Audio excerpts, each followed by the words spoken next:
Hello. Cold rain streaks the leaded glass of St. James's Palace. It is November 1558. Inside, the only sound is the rain and the whisper of Latin. This is the heart of the horrific final days of Mary the Wine of England. The Queen lies in state, but she is not yet dead.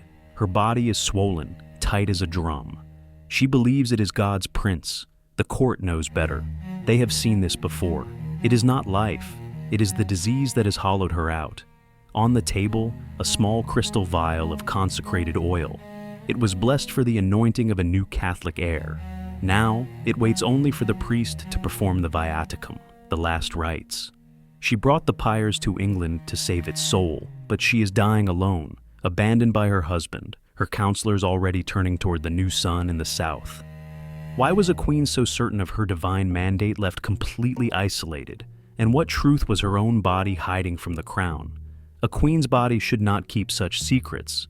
If you enjoy these dark histories, leave a like and subscribe and comment below where you're listening from. And now, back to the story.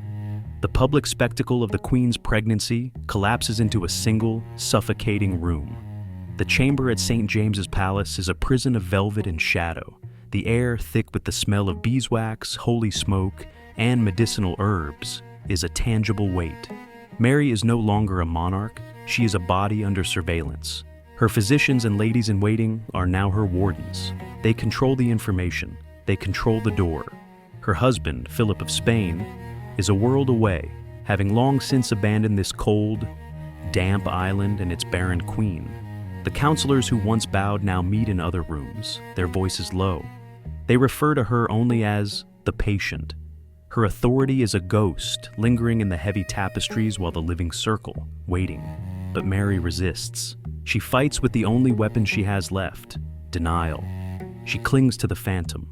She demands the nursery be kept swept, the cradle rocked.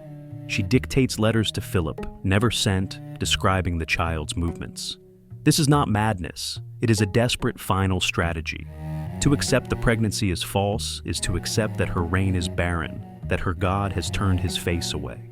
She dictates her will, her voice a dry rasp, still referring to the heir of my body.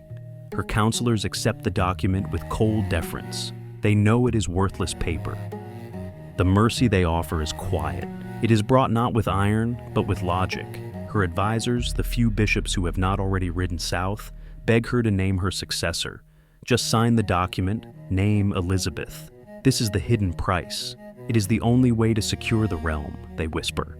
The only way to prevent civil war. But to name the Protestant Elizabeth is to nullify her entire life. It means the burnings, the laws, the restoration of the faith. All of it was for nothing. It means she failed. She is being asked to sign her own oblivion. She refuses. She turns her face to the cold stone of the palace wall. The pressure mounts. They stop reading her the dispatches from Calais, the last English territory in France, now lost. They no longer tell her of the Protestant pamphlets celebrating her sickness. She is trapped in an information void, a cell made of silence and expectation.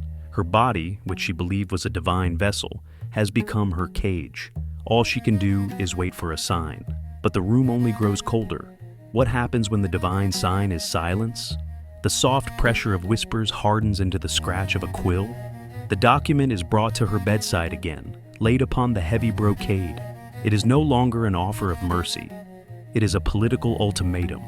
The Lord Chancellor, Archbishop Heath, stands in the cold draft from the window, his robes a dark shadow against the weak November light. The air is heavy with the smell of old wax and something metallic, like damp iron. The condition is finally laid bare, stripped of all ceremony. It is not spoken in terms of heresy or treason, but in the cold, flat language of statecraft. Your Majesty must name the Lady Elizabeth for the security of the realm. Comply, or the kingdom will bleed. Suffer. Mary's eyes are open, fixed on the canopy above her bed. The swelling of her body makes every breath a shallow labor. She looks past the Archbishop, toward the small, dark crucifix veiled in shadow on the wall. Her voice, when it comes, is almost too low to hear, a vibration of dry paper. The law will decide, not I. It is a refusal to sign her own failure, a refusal to legitimize the child of Anne Boleyn, the woman who had destroyed her mother, her status, and her church. The escalation is immediate and total. It begins not with a shout, but with a profound withdrawal. The soft pressure ceases. The deprivation begins. The councilors stop coming. Why consult a monarch who refuses to secure the state? The physicians still attend, their faces grim, but their treatments are mechanical. They bleed her, they purge her. They are treating a symptom, not a queen. The information void from Act 3 becomes an abyss. She is no longer told of the movements of the English fleet, or the price of wheat, or the arrests of heretics. She is deprived of the work of being queen. Her isolation is now absolute. The first question, why she was left so alone, is answered. She was abandoned not just because her husband was ambitious or the court fickle. She was abandoned because her body had betrayed her entire mandate. The child she had promised was a lie. The court had suspected it for months, but the desperate fiction was maintained. Now, the severe swelling is recognized for what it is: dropsy, the fluid of a failing body. The truth hidden by her own body was not a prince, but the simple grinding fact of her mortality. The small vial of consecrated oil on the table, once meant for an heir, is now only for the viaticum. If she cannot provide a Catholic heir, she is useless to the Catholic cause. Her body, meant to be her divine vindication, is the source of her political erasure. But a body broken is not always a soul defeated. Here, the inversion begins. The very things that defined her catastrophic reign become her only armor. Her rigid, unbending Catholic dogma, the force that lit the pyres at Smithfield, is all she has left. It is no longer a tool of the state, it is a private shield. She cannot control England, but she can, she believes, control her own soul. She retreats into the rituals. The stone of the rosary beads, smooth and cold, pass through her fingers hour after hour. The discipline of the Mass, whispered in her chamber by a loyal priest, becomes her iron schedule.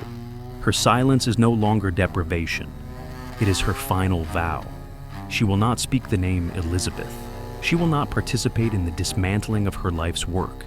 The price for the realm's peace was her legacy. She had refused to pay it, but now the price is being extracted anyway. In the second week of November, the fever spikes. She drifts in and out of consciousness. The council, terrified of a leaderless void, gathers outside her door. They do not need her permission now. They send word to Elizabeth at Hatfield. The transition is already happening. Mary, in a moment of agonizing lucidity, understands. The silence from her advisors, the absence of her husband, the cold finality of the room, it is the price being paid for her. Her refusal meant nothing. The state would save itself. On November 17th, 1558, with the rain lashing the palace, Archbishop Heath approaches one last time. He leans close. He does not ask her to sign. He simply asks her to assent that Elizabeth is the rightful heir. She can no longer speak. She can only make a sign. The armor has cracked. The price is paid in full. How does a failed queen ask for forgiveness? The chamber is cold. The smoke from the blessed candles has stained the air with a film of wax and myrrh. It is November 17th, 1558. Mary is dead. Her body, finally still, is a pale effigy on the great bed. The false swelling has not yet receded. Her ladies move with practiced silent efficiency, stripping the room. The symbols of power are packed away, the signet ring, the state boxes. The new queen's people are already waiting at the palace gates. Erasure has begun, but one woman remains. Jane Dormer, her most loyal lady-in-waiting, performs the last duties. She collects the small personal items, the rosary, the heavy silver crucifix, and the small crystal vial of consecrated oil, still sitting untouched on the oak table. It is useless now. As she lifts the vial, she sees it. A small piece of vellum, folded, tucked into a joint of the table's carving, hidden from the view of councilors and priests. It is damp from the cold. It was not a state paper. It was something more dangerous. Jane Dormer does not unfold it, not here. The room is full of new watchful eyes. This is a wordless rite of memory. She palms the vellum. With a smooth, practiced motion, She slides the note into the sleeve of her dark woolen gown. She straightens the tablecloth. She takes the vial of oil and hands it to the priest for disposal. The hidden moment is sealed. The Vellum is a secret against her skin. This account, recorded decades later in the archives of her exile in Spain, preserves the moment. Jane Dormer, who fled England rather than serve the new Protestant queen, carried that note with her. It was a relic. What was hidden? What was this final secret communication? It was not a last defiant Catholic tract. It was not a curse against her sister. It was not a plea to her absent husband. When Jane Dormer was safe across the sea, she unfolded it. The script was frail, the ink watery, written by a hand shaking with fever. It was a list, a simple list of names. It named her grooms. It named the laundresses who had served her since she was a princess in disgrace. It named the chambermaids who had tended to her phantom pregnancy, who had borne the brunt of her rages and her despair. Beside each name, a small sum, a request for a pension, a plea that they not be cast out by the new regime. This was the hidden truth. The queen who had burned hundreds at the stake for the good of the realm, whose faith was a rod of iron, used her final lucid moments to try and save the lowest members of her household. It was a desperate human act of loyalty, completely disconnected from the cold mechanics of the state. While the New England celebrated in the streets, a queen's last will was not about the crown, it was about the servants. But a list of names is not a decree. Mary's body lay in the cold for almost a month. The new government was too busy organizing the coronation. When she was finally interred in Westminster Abbey, it was with the old Catholic rites, but it felt like a postscript. It was the last public mass. The erasure was immediate. The state ledgers show no record of the pensions requested on that hidden vellum. The ink was withheld. The names of the laundresses and grooms vanished from history, erased by the simple, brutal act of non-payment. Her name was struck from the official prayers. Her laws were dismantled. Jane Dormer's account, written decades later in Spanish exile, is the only source for that final human list. It is a whisper, not a proof. It is memory. And in the transfer of a crown, memory is not power. The new, vibrant Protestant state of Elizabeth had no use for the private debts of a failed Catholic queen. The servants were forgotten. We return to the window. The cold rain still streaks the leaded glass of St. James's Palace, but the chamber is empty. The heavy smell of wax and herbs is gone, replaced by the clean, sharp scent of lye soap. The bed is stripped. The consecrated oil, the vial that waited for an heir who never was, is gone. There is only a faint dark ring on the wood where it sat. The horrific final days of Mary Y. of England were not a grand theological battle. They were a collapse, a quiet, damp, and utterly human end. The final sound is not the whisper of Latin. It is the distant rhythmic thud of a mason's hammer from the chapel, dismantling the altar. Subscribe, hit the bell, and like. History is not written by the dying. Bye-bye.